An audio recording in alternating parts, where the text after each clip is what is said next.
Поеми дълбоко въздух и затвори очи. Почувствай своето тяло, връзката му с стола, на краката, с пода. Твоето тяло е тук, но то не е единственото ти притежание.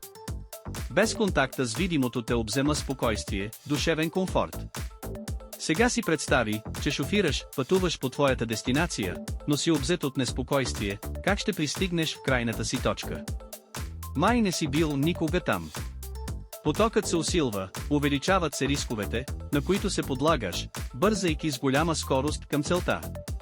И изведнъж се сещаш, че в колата имаш автопилот. Включваш го и казваш къде да те отведе. В този момент обърни внимание какви чувства те обземат. Започва да те обхваща особена лекота, но и непозната тръпка. Оказва се, че можеш да се довериш и да се откажеш от контрола. Мислено пристигаш в своята желана точка. Пътуването ти свърши и се връщаш към вътрешното си състояние, докато пътуваше в този автомобил с автопилот.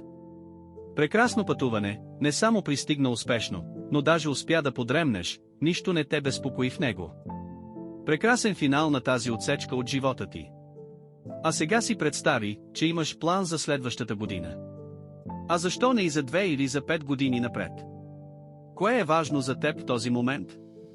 Дай си сметка, семейство, кариера, здраве, лично постижение. Задачата вече е по-усложнена.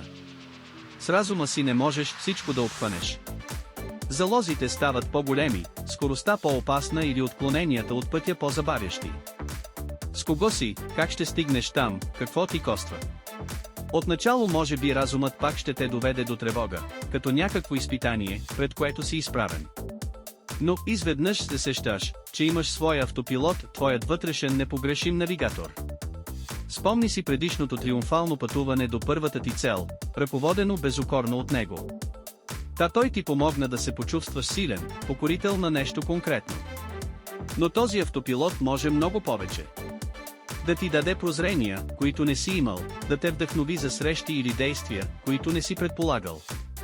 Пътешествието живот под деликатното насочване на твоя дух е велико преживяване. Какво може да ти попречи пак да триумфираш? Този път с повисша цел. Визуализирай нещо важно и конкретно от твоето бъдеще.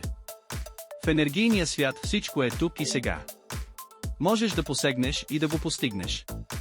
Новият ти успех е част от голямото пътуване, в което е толкова вълнуващо и привлекателно, няма гонзи стрес, умора, досадни пречки и блъскащите хора. Обзело те е усещане на лекота, хармонично преливане между телесно и духовно.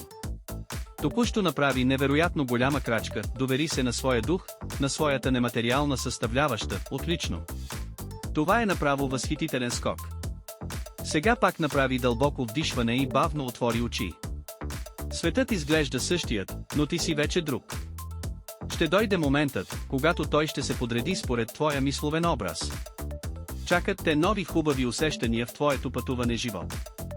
В него ще откриваш не само силата на разума, но и силата на духа.